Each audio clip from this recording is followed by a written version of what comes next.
come on this.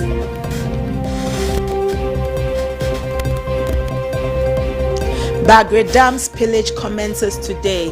NADMO has been speaking on plan action. More on this. Still to come in the bulletin. In business, fuel prices has dropped slightly at the pumps.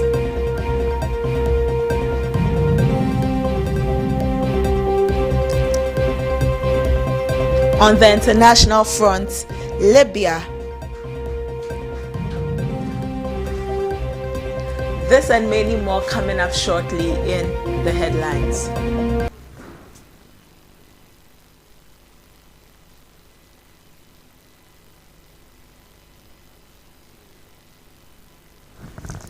Thank you for staying with us. We'll be bringing you so much on today's bulletin. Note that yesterday the NPP launched its manifesto, and we'll be taking a delve into the manifesto to see what the NPP has for Ghanaians. Let's take a break. We'll be back.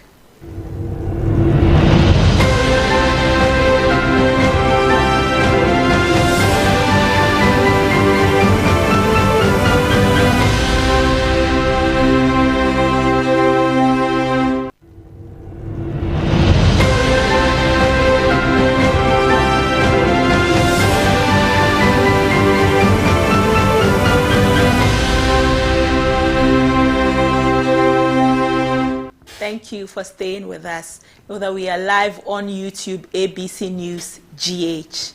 Now into the stories for today.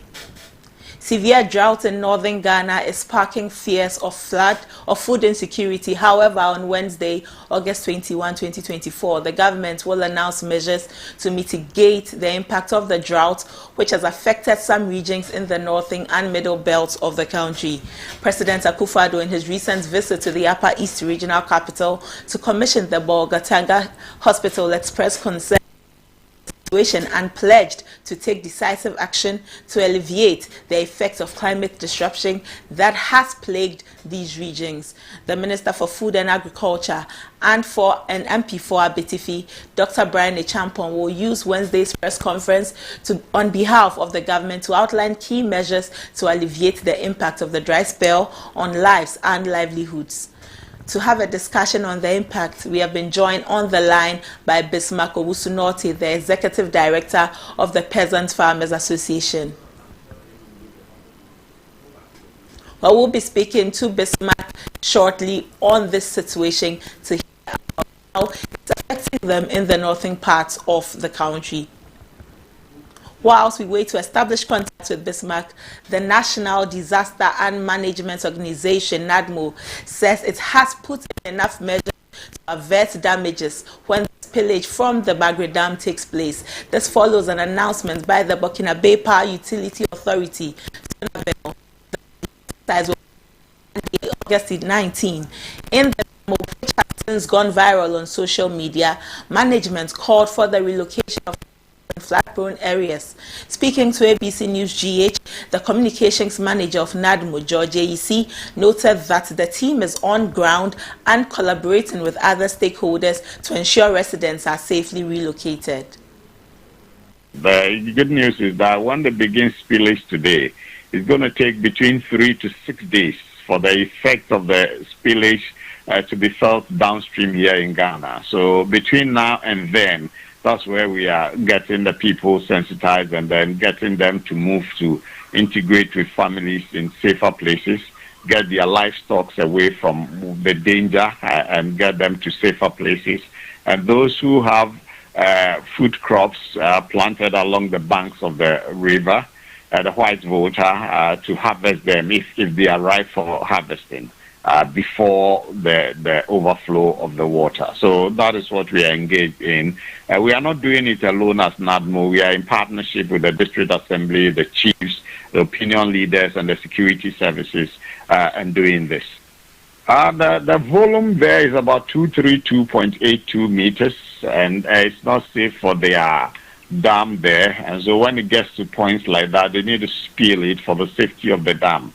And when they do that, it means, depending on the rate of rise of the dam in Burkina Faso, that will determine the volume of spillage. And if it gets higher and the volume is quicker, the spillage, the volumes that will be spilled will be higher, and the impact will be greater on us. But we're yet to get that. The rate of rise, once we get to know that it's quick, then it means we should be ready for heavier volumes. But if it's slower, then our spillage volumes will be lower. So we will support people who will be affected, and the assemblies will be in, and the other agencies, and of course government will come to support us to get additional relief, depending on the numbers that are affected. So yes, we are ready to go to their aid. Yes, there are safe havens there. But before then, we are encouraging people in the danger areas to move to integrate with their families in safer communities upstream, in higher grounds. That's what we are doing. But in the difficult situations where people get inundated and cannot integrate with families, we have identified safe havens that we'll use, which are some of the classrooms, churches, community centers in the areas that we. Bismarck Owusu-Northe, the Executive Director of the Peasant Farmers Association, joins us on the phone to discuss the situation of the drought. Good afternoon, Bismarck. Good afternoon, but your line is very faint. I can barely hear you. Apologies for that, Bismarck. Hello, Bismarck, can you hear me? Yeah, it's better now. Okay, good afternoon. Thank you for joining us on ABC News GH. Good afternoon, and thank you for having me. All right. Bismarck, we understand that last week you were in the northern regions. How dire is the situation of the drought, and how is it affecting your members in the Peasants Farmers Association? Yeah, thank you very much. It's true. Around last week, specifically on Thursday, we had a press conference where we highlighted a couple of issues, and key among them was the current dry spells that we're experiencing in part of the country. Even before we had that press conference, we had received reports from our various members across the country. But as at the time, a lot of them were from the middle belt. We were looking at the Bono areas, Bono Ahafo, the Bono East area, and then the northern part of the country. So specifically, you're looking at the upper west, and then a part of northern region. I had a chance to visit the northern part of the country just over the weekend, and I can say that the situation is even more serious than we even reported. So to travel across the entirety of the northern region, almost all districts over there, if you even go to the Savannah region, the whole of Gundaland, they are crying for the rains. If you go to Upper West, my information is that there were some parts that experienced some little drainage, but it's not even enough to encourage full growth of the plant. It is only Upper East that we know there have been a couple of rains, which is a bit adequate. But most importantly, almost all the regions are really suffering from this long spell. And it's even serious because some of our members living in Greater Accra, so even around the Ada East, Ada West, another part of Greater Accra region, part of Eastern region, they're also experiencing this same scenario. So it's a major catastrophe that has befallen our farmers within the past few months. There are some areas where they have had rains. The last time we had rains was about a month ago. There are some areas that's for over 2 months. So if you go to like the northern region, Upper West, they've not had rains for 2 months. To the extent that they have to rely on their Islamic leaders, the imams, to even pray for the rains. But unfortunately, those prayers were not successful. So it's really, really a very dark situation that our members are facing. Okay, Bismarck, one measure the government implemented to tackle this perennial drought is the One Village, One Dam, which seems not to have solved the problem. From your point of view as the president of the association, what must be done differently? I think for now, what we are calling for is that if you look at what is happening and the fact that most of it is occurring in the food baskets of the country, the middle belt, Upper West, and northern region. If care is not taken, we are heading for a major food crisis. So in the interim, we are calling for the states to declare a state of emergency and put in place all measures to ensure that we recover what is lost. There are places where, if you look at the crops, they've already failed. So the only thing we could do is to uproot those crops and then hope for a better period so that we can do a replanting, because all those investments are gone.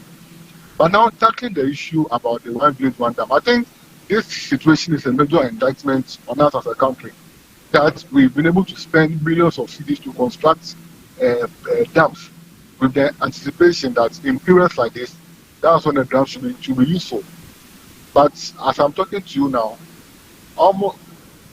Hello? Hello, can you hear me? Yes, Bismarck, I can. Yes, but as I'm talking to you now, at the critical moment where you need water, none of the dams are able to serve those particular purposes. So you could tell that the one village, one dam was just a complete waste of resources. Because what's the point of not having water when you need it? And also the colossal amount of money that we spent just to do mobilization of Palugu.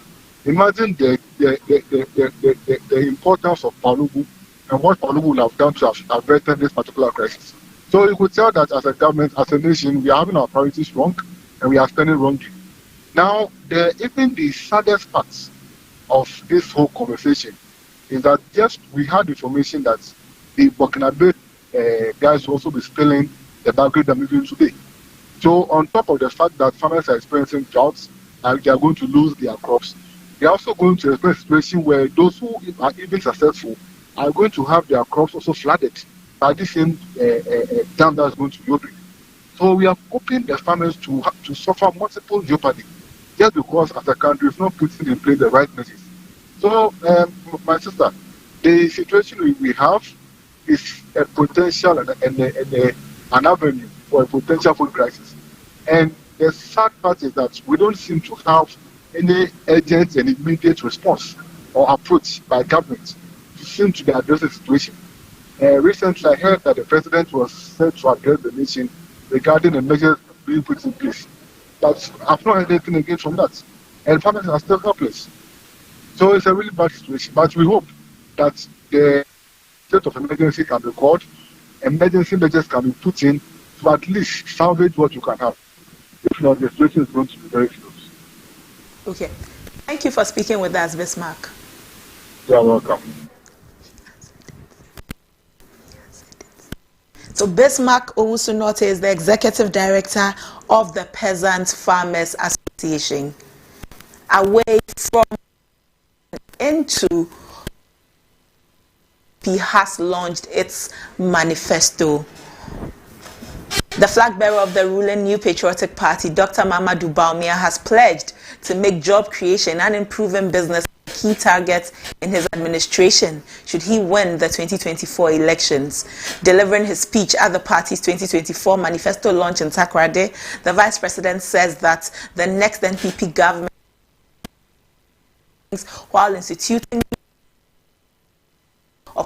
jobs opportunities, improve the business community. Among other things, the NPP flag bearer promised to train 1 million youth in digital skills, create jobs through private sector construction, infrastructure development and industrialization, and introduce a tax amenity program for individuals and businesses. He also promised to create more SME jobs with the introduction of the SME Bank. The 2024 manifesto of the New Patriotic Party prioritizes what you, the Ghanaian people, say are your priorities. The manifesto lays out a clear path of how we plan to solve these major problems, among others.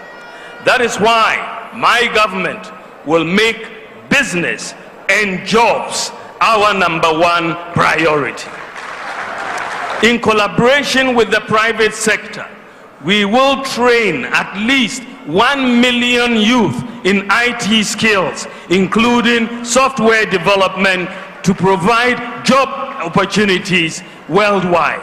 We want a tax system that is easy to understand, easy to comply with, and easy to enforce, softer on the taxpayer, and that is not subject to so much discretion.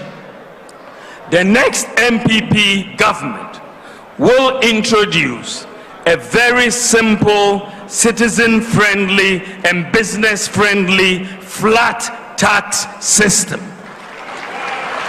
The 2024 manifesto. Meanwhile, the new Patriotic Party candidate, Dr. Bawumia, has promised to be measured in government expenditure should he win the 2024 elections. The Vice President promised to establish a Fiscal Responsibility Council and amend the Fiscal Responsibility Act to ensure compliance and avoid waste in government expenditure. Dr. Bawumia also pledged to cut down government expenditure by 3% of Ghana's annual gross domestic product. Fiscal discipline and private sector empowerment will be the key to realizing our commitment to job and wealth creation. To sustainably reduce the budget deficit and interest rates, my government, inshallah, will enhance fiscal discipline through an independent Fiscal Responsibility Council enshrined in the Fiscal Responsibility Act.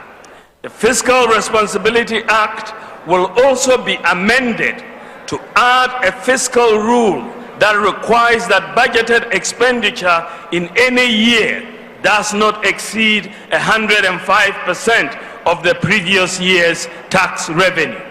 This will prevent the experience of budgetary expenditures based on optimistic revenue forecasts which do not materialize. Fiscal discipline and Let's do a comparative analysis of the NPP 2020 and 2024 manifestos and see whether the party's manifesto has delivered yesterday has some similarities to the 2020 manifesto. So these are the manifestos from 2020 and from yesterday. These are the similarities, and we are looking at the promises from the manifesto. In 2020, the NPP promised to continue with our infrastructure development program across all levels of the education sector. In 2024, the NPP says that they would revamp schools in underdeserved communities and renovate kindergartens and primary schools to make them conducive, accessible, and inclusive. So you see that in both manifestos, they are still looking at infrastructure in schools to make it very conducive for students to learn, to make it an inclusive space so that anybody and everybody who goes to school finds expression in their schools. In 2020, the NPP looked at putting in place a comprehensive national teacher policy and implementing a national digital literacy project for teachers. The benchmark will include teacher standards and professionalism, teacher education and continuous professional development, working conditions, recruitment and retention, career structure and pathways for progression, recognition and award and reward system, accountability, school governance, social inclusion, and social catalog. In 2024, the NPP says that they would prioritize ongoing professional development for early years and primary teachers. So in 2020, it was a broad spectrum, looking at teachers on a very broad spectrum. In 2024, it's a targeted one, but it is still 2 teachers. In 2020, NPP said that they would consolidate the implementation of the free SHS and free TVET programs. In 2024, the NPP is saying again that they would protect and enhance the free secondary education policy with a strong emphasis on TVET and STEM. So the free SHS and TVET programs are still going to stay, but this time, although free SHS is staying, TVET is going to have priority. More priority is going to be placed on TVET and STEM, so that vocational education and science, technology, engineering, mathematics finds more priority in the educational sector. The NPP again in 2020 said that they would make sure that no student who has obtained admission to a tertiary institution is denied access because they are unable to pay fees. We will provide all such students, with the exception of teacher and nursing trainees, who are paid allowances, an option to obtain a student loan. So in 2020, if you were a student and you obtained admission into a tertiary institution, you had the opportunity to get student loan, to obtain student loan to fund your education. In 2024, NPP is saying that they would reduce dropout rates and increase employable skills. So the rate of dropout of students from the tertiary institutions was going to reduce, and they were going to increase employable skills. That will find expression in some 1 million jobs that the vice president, in hopes of becoming president in 2025, would do for students, would do for the education sector. So these are some of the similarities between the 2020 and 2024 manifestos of the NPP. Some promises that found expression in 2020 and still find expression in 2024. We are here to see how far the NPP will deliver on these promises. In 2020, the NPP said that they would deliver on the largest healthcare infrastructure invested by any government in the last 50 years by undertaking the Agenda 111, previously Agenda 88 project. In 2024, the NPP is placing emphasis on completing the agenda, the ongoing Agenda 111 projects, to ensure that every district will have a hospital as primary referral centers.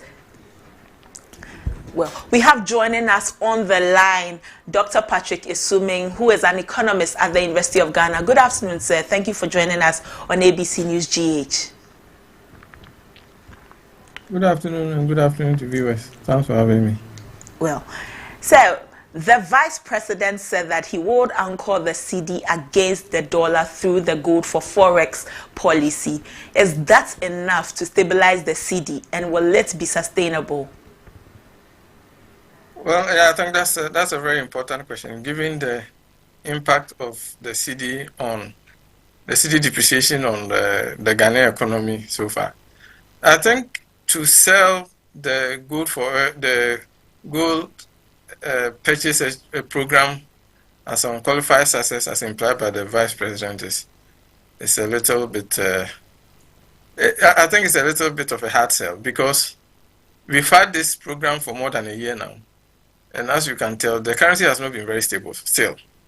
So I think to say that simply expanding the scope of the gold for oil and continuing it will solve the cedi's problem, I think it's hard to believe. I don't think that is. It may help in some way, but we know the economy is still importing things should not be importing, and there are people who are buying dollars who should not be buying dollars. So until those problems are solved, I don't think that simply the gold exchange program will solve our cedi's depreciation. So in the likely event that those problems are solved, the people who are buying dollars who shouldn't be buying, those are curtailed, you think that this policy the vice president is proposing will be sustainable? I think I'm generally supportive of the gold reserve exchange program, much less the gold for oil. I think the gold for oil is so opaque, it's subject to corrupt practices, and it's more problematic. I think the gold purchase program by the BOG is good, building our reserves by buying the gold in Ghanaian cedi, and then when you're able to sell it off in USD, then help build the reserve. I think gold is a very important reserve, and don't forget that the price of gold generally tend to move up, and when that happens, it means that our reserve position increases. So I'm supportive of that program. You should also note that the World Bank, the IMF, in the second review, raised questions about that. There's a general sense that they are not very supportive of the program. But regardless, I think it's something that we should continue. But to say implementing the gold for oil will solve the cedi's problem, I think it's too much. It's far-fetched. It's not the case. I think it may help in some way, but if the economy continuously imports things that we should not be importing, we shouldn't expect that the currency will become stable anytime soon. Okay, sir.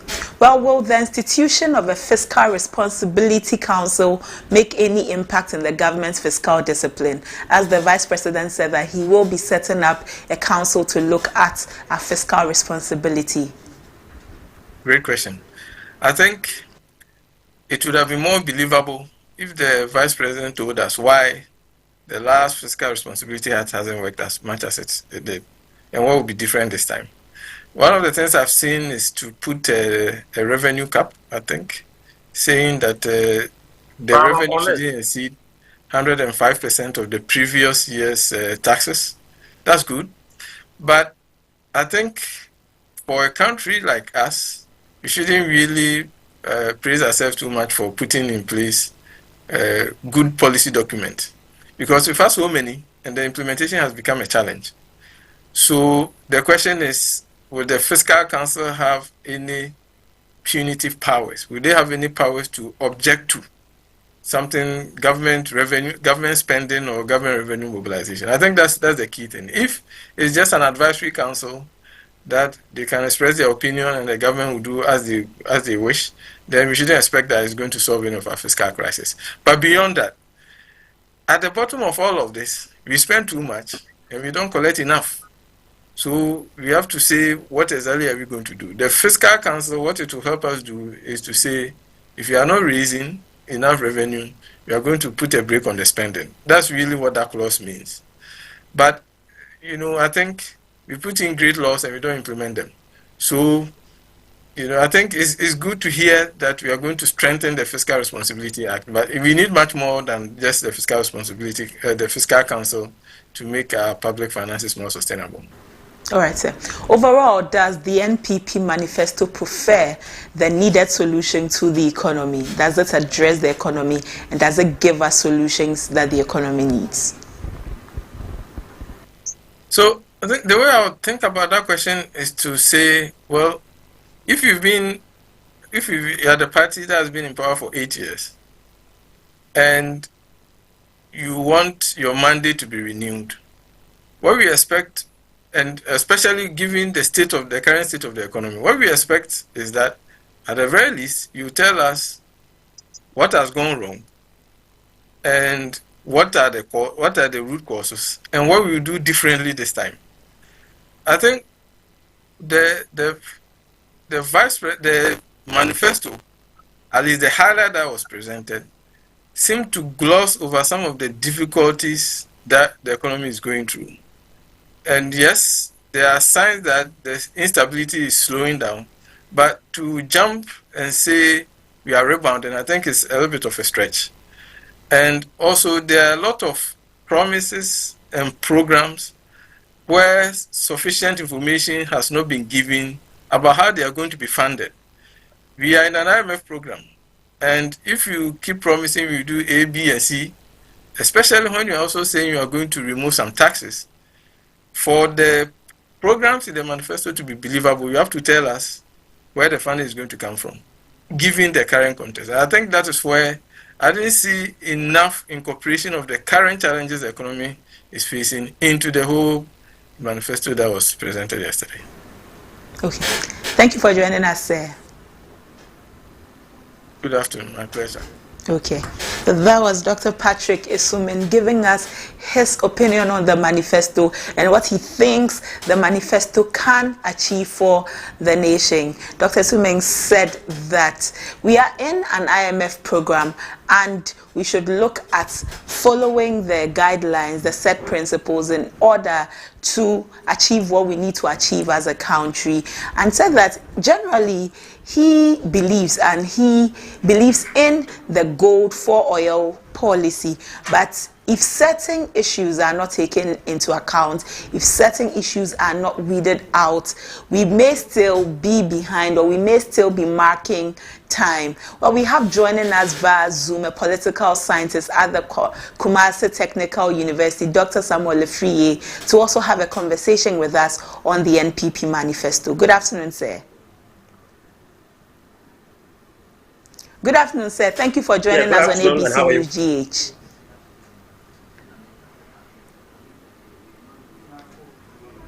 Okay. Dr. Friye, is the manifesto given as suggested by Dr. Bawumia?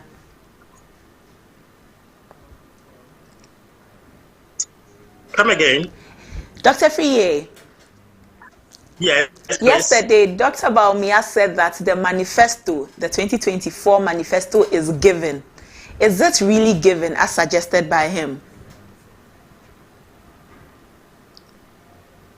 Thank you very much. And you listened to Dr. Bawumia about the manifesto that intends to give to Ghanaians and also for us to vote for the MPP into government. That is the 2025. Looking at the manifesto, I think he started by trying to let us know the current performance of the government and also the current challenges. And that is where my focus tends to be on. He mentioned, I think, 3 key areas: that unemployment is a factor, that the government, the government has more than at least have given job 2.3 million, and also currently we have unemployment youth, that is unemployment figure of 5 million. So that is an issue. And as again, we talk about the taxes, that is taxation, that is particular for the business community as well. And also testify how people are living in a harsh economic environment. And that is also an admission to the realities on the ground. And also, I think lastly talk about what the infrastructure, that is particularly about roads.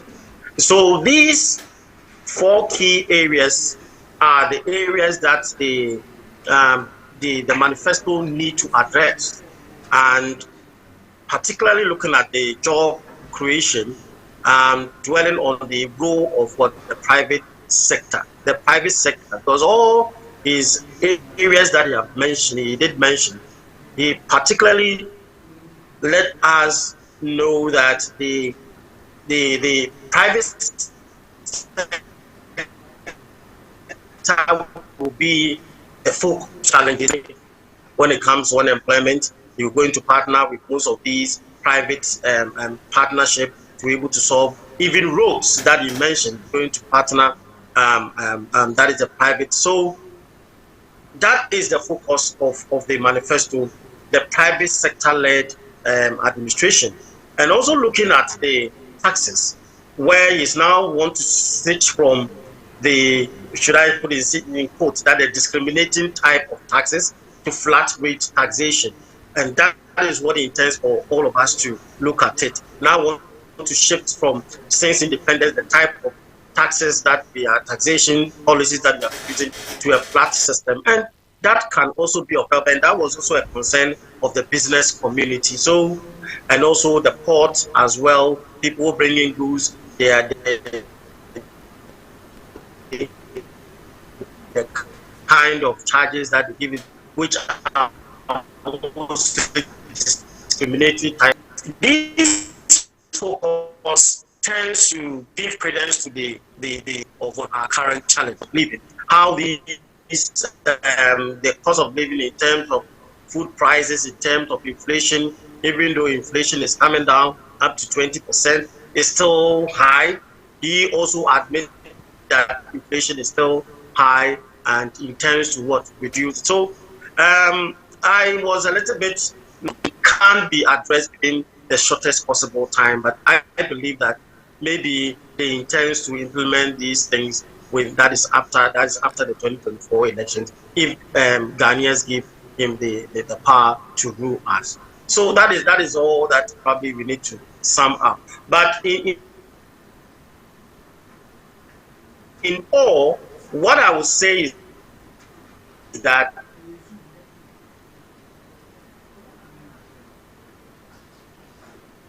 the unemployment should have given credence to things under the sports sector.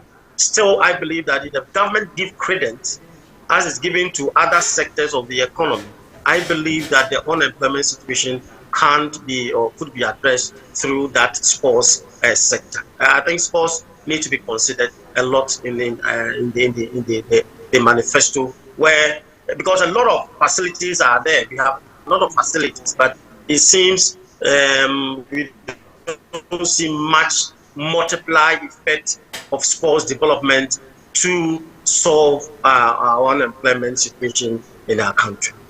Okay, so having listened to the manifesto, is it a case of a repetition of the 2020 policies of the NPP? I wouldn't say so, because when you look at the 2020 manifesto policy, you know that free SHS, this current manifesto is silent much on education. And when you look at the 2020 education was, you can say that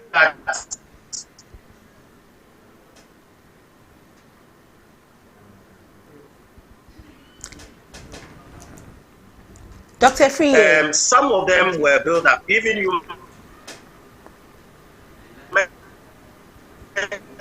some of the health sector, you see that health sector, the health was not good. Yes. Hello? Yes, sir. We lost you for a moment, but please go on. Yes. All right. Okay. So,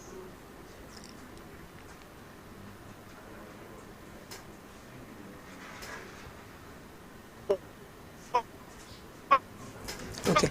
So we are finding some difficulty establishing contact with you, but thank you for joining us for this conversation. Well, meanwhile, the flag bearer of the New Patriotic Party, Dr. Mamadou Bawumia, has outlined policies to tackle corruption in governance and the public sector. Presenting the party's 2024 manifesto, Dr. Bawumia emphasized his commitment to uprooting corruption and ensuring transparency in governance. According to him, the ECD, through traceability, will provide transparency, reduce the incidence of fraud, tax avoidance, and money laundering, and ultimately the canker of corruption in the country. Among other things, Dr. Bawumia also promised to enact a Corrupt Practices Act to consolidate all anti-corrupt practices activities.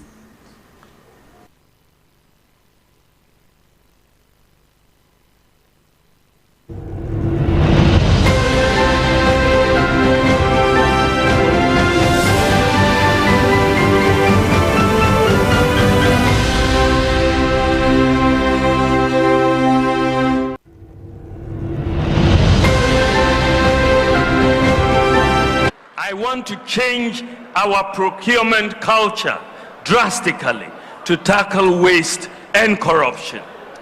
My government will move towards leasing rather than outright purchase of goods such as vehicles, printing equipment, and so on. The private sector will have the responsibility for the maintenance of the equipment. With this approach, the budget can save very significant amounts in outright cash expenditure annually from various items across different ministries. I want to change our procurement culture drastically to tackle waste and corruption. My government will move towards leasing rather than outright purchase of goods such as vehicles, printing equipment, and so on. The private sector will have the responsibility for the maintenance of the equipment. With this approach, the budget can save very significant amounts in outright cash expenditure annually from various items across different ministries. I want to change our procurement culture drastically to tackle waste and corruption. My government will move towards leasing rather than outright purchase of goods such as vehicles, printing equipment, and so on. The private sector will have the responsibility for the maintenance of the equipment. With this approach, the budget can save very significant amounts in outright cash expenditure annually from various items across different ministries. Away from the NPP, but still on manifestos, the National Democratic Congress, NDC, has settled on Winneba as the venue for the party's manifesto launch for the 2024 general elections. The party will launch its manifesto on Saturday, August 24, 2024. The event will take place at the Jofus Anamwa Mensa Auditorium of the University of Education, Winneba, in the Central Region. The event will have in attendance the flag bearer of the party, former President John Dramani Mahama, who is the special guest of the occasion, the party's National Executive Committee members, members of the Council of Elders, members of Parliament, parliamentary candidates, and an array of distinguished guests from the diplomatic corps, clergy, Nananom, civil society organizations, academia, labor organizations, creative arts, among others, will also be in attendance. The National Communications Officer of the party, Sami Jemfi, in a statement said various speakers will address the nation on thematic areas of the NDC's transformational vision for resetting and building the Ghana we want. He said, all media houses who intend to deploy reporters to cover the event are entreated to contact the National Communications Bureau of the NDC for necessary accreditation.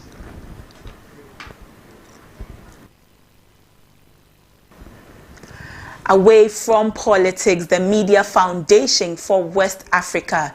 The Media Foundation for West Africa's Language Monitoring Report has revealed that political show hosts of pro-National Democratic Congress NDC radio stations, Accra FM and Power FM, are the worst offenders in the use of indecent language on radio for the month.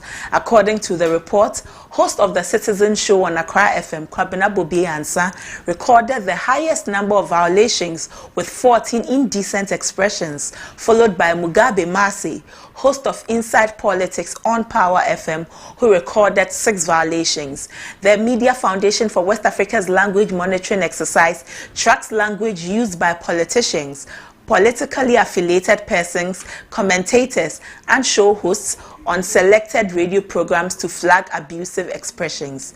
The exercise aims to discourage intemperate language, hate speech, and other forms of abusive language that foment divisiveness and polarization to promote fact-based, sanitized political discourse ahead of the general elections. Accra FM and Power FM recorded 33 out of the 46 indecent expressions, representing over 70%. These infractions were predominantly insulting and offensive during discussions on elections, security, corruption, and development projects. Let's go for a break. We will be back with more stories.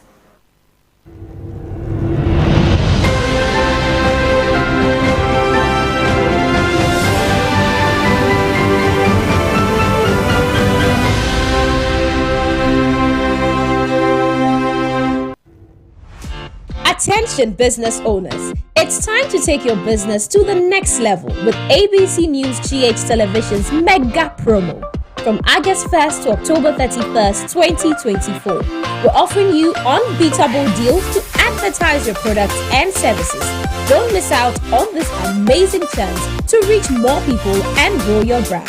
For more details, give us a call on 050-993-0360.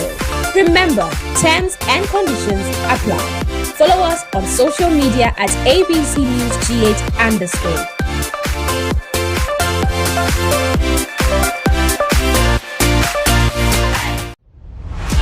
Attention business owners, it's time to take your business to the next level with ABC News GH Television's mega promo. From August 1st to October 31st, 2024, we're offering you unbeatable deals to advertise your products and services. Don't miss out on this amazing chance to reach more people and grow your brand. For more details, give us a call on 050-993-0360. Remember, terms and conditions apply. Follow us on social media at ABC News GH _.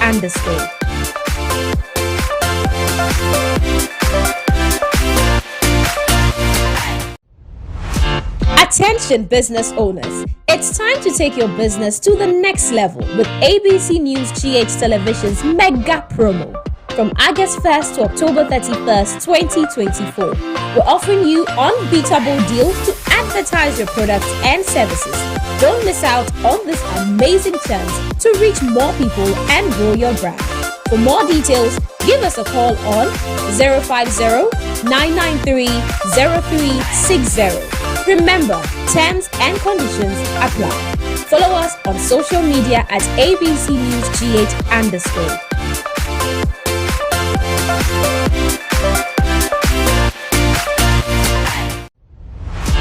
Attention business owners, it's time to take your business to the next level with ABC News GH Television's mega promo.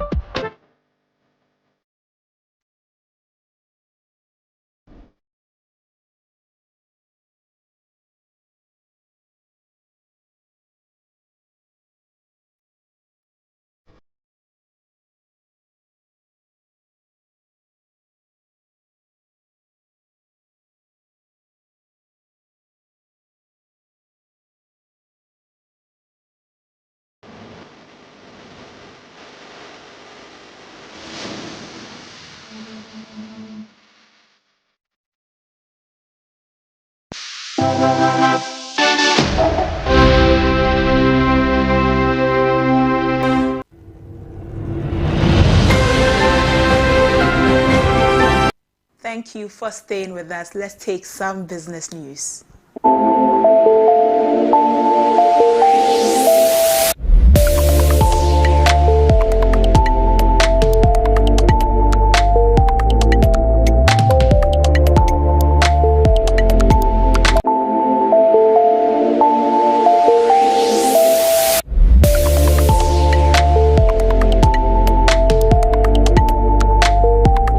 In hopes of breaking the eight, the new Patriotic Party and its flag bearer, Dr. Mahamudu Bawumia, have promised some tax reliefs and incentives to drive job creation. At the launch of the 2024 NPP manifesto titled Selfless Leadership with Bold Solutions for Jobs and Business, Dr. Bawumia has promised that his government will offer a one-time tax amnesty to all Ghanaians and corporate entities through tax amnesty from the payment of taxes from the previous years, and the waiving of interest and penalties for failures to file taxes in previous year.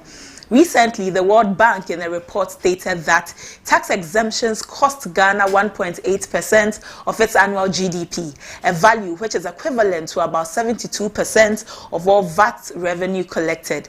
Under the tax amnesty program, individuals and businesses who have failed to file taxes in previous years will be pardoned so that they in turn can produce more and create jobs. Dr. Bawumia also promised, among others, to reform the value-added tax regime by merging all levies into a single line item levy and treat the merged levy as part of input and output VAT to eliminate the cascading effect in the current regime. He has promised to reduce withholding tax for small-scale gold exports to 1% to discourage smuggling, abolish the Burton tax, incentivize Ghanaian startups in selected strategic sectors with investment tax credits for the first 3 years of their operations, and digitize all aspects of tax administration to reduce leakages, improve efficiency, and ease of filing. Dr. Bawumia also promised to implement a flat rate for all importers, bringing predictability and stability on prices of imported goods, to harmonize port charges to align with charges in competing regional ports, particularly Togo.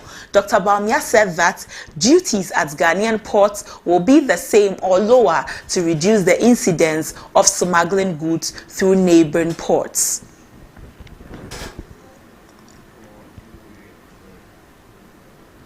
Still in business, fuel cost of petroleum prices drop at pumps. Consumers of petroleum products are beaming with smiles as they visit oil marketing companies to fill their tanks. This positive sentiment comes as some OMCs have begun marginally reducing retail prices at the pump with the start of the second pricing window for August.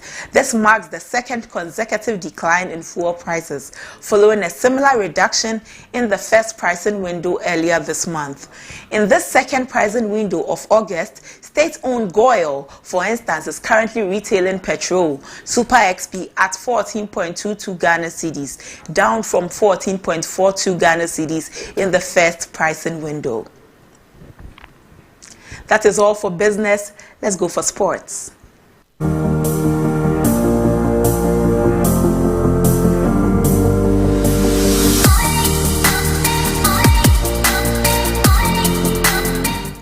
In sports, Ghanaian clubs in Swatraman FC and FC Samatex secured crucial victories in their continental debut on Sunday, August 18, 2024. In the CAF Confederation Cup, Swatraman FC dominated TP Elect Sport of Chad with a 3-0 win, thanks to goals from Abdul Rahman and Kwabena Edu-Maida. A red card for the Chadian side's goalkeeper further tilted the match in Swatraman's favor, setting them up well for the return leg on August 24 in Cameroon. Meanwhile, FC Samatex claimed a vital 1-0 away win over Cameroonian champions Victoria United in their CAF Champions League qualifier. Emmanuel Mame's second half goal secured the victory, giving Samatex an advantage heading into the return leg on August 25 at the Accra Sports Stadium. These wins position both clubs strongly as they aim to advance in their respective competitions.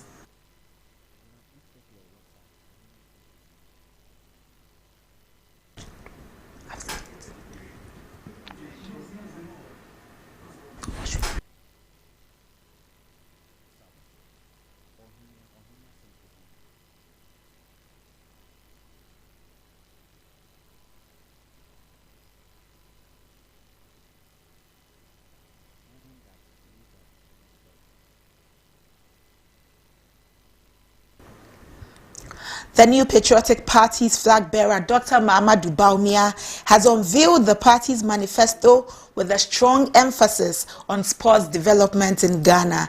Among the promises are initiatives aimed at elevating the country's performance in international competitions and improving local sports infrastructure. However, one particular pledge has stirred a significant reaction on social media. At a grand event marking the unveiling of the new Patriotic Party's manifesto, Dr. Mahamudu Bawumia outlined several ambitious plans to boost sports in Ghana if elected into office. We are going to start an Operation Olympics Glory program by dedicating resources towards the preparation of our athletes and their readiness for the 2028 Olympics in Los Angeles, USA, including where necessary, targeting specific sports for medals. This Olympics program aims to invest in athletes' training and facilities to ensure Ghana shines on the global stage come 2028. Additionally, Dr. Bawumia highlighted plans to improve local sports infrastructure. So, ladies and gentlemen, also upgrade the surfaces of our football pitches to meet the highest international standards. And so we will be seeing an upgrading of the stadia in Kumasi, Accra, Cape Coast, Tamale, and Esipong to make sure that they meet the highest international standards. My government will also implement an effective maintenance module for our sports facilities. We will continue the construction of astroturfs for every constituency to boost the development of our talents, including juvenile football. We have increased astroturfs from 3 that we inherited to over 150 in 2024. While these announcements were met with applause, it was his next promise that caught the most attention. We will support the revival of the Premier League and clubs to improve commercial viability and create related jobs by directing policy through the National Lotteries Authority and the Gaming Commission to establish and fund a sports employment module to assist premier clubs fund operational expenses, including player remuneration. And also we will provide a bus to each Premier League club. The pledge to furnish each Premier League club with a bus sparked a flurry of reactions across social media platforms. Many netizens questioned the feasibility and prioritization of this promise. Here are some of the reactions. Despite the mixed reactions, some supporters have praised the initiative, seeing it as a step towards improving the logistics and welfare of local clubs. As the political campaigns intensify, it remains to be seen how these promises will influence voters and what impact they will have on Ghana's sports landscape. That's all for sports. Let's get into the international news.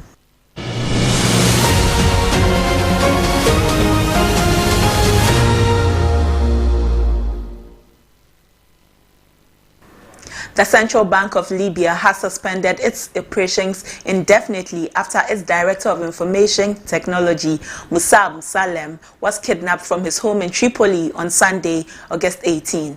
The bank statement condemned the abduction and threatened to continue its suspension until Salem is safely returned and the threat against other employees cease.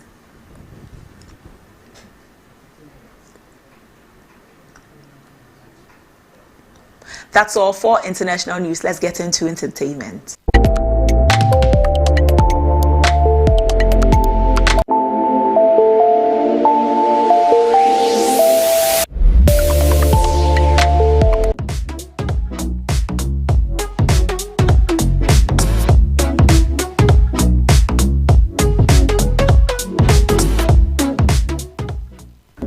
In entertainment news, Ghanaians have slammed actor Prince David Osei for his comments during the launch of the NPP's manifesto on Sunday, August 18. David Osei, while speaking during the manifesto launch, said, "There is nothing the alternative can offer. Vote for Dr. Bawumia to take us to the dreamland. We are voting for change."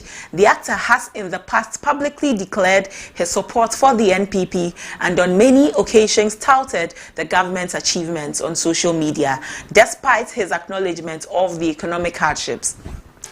His recent comment has spared criticism from Ghanaians who have disagreed with the actor, considering the current economic difficulties.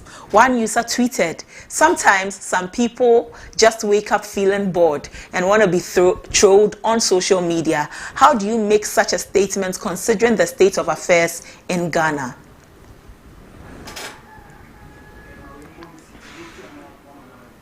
That is all for the news this afternoon. But before we go, a look at our headlines. The much-awaited NPP manifesto has been unveiled, with flag bearer Bawumia calling on Ghanaians to trust him to transform the economy. On the business front, fuel prices have dropped slightly at the pumps.